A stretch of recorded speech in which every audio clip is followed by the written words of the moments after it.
続いてのレッスンはスムーズにスイングをするための素振りですねの方法をご紹介いたします。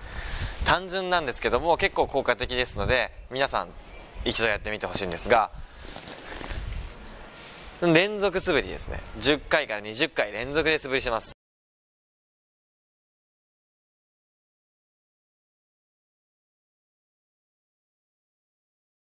このように連続で素振りをすることによって無駄な力が抜けてスムーズにバックスイングを上げてインパクトフォローを作ることができます。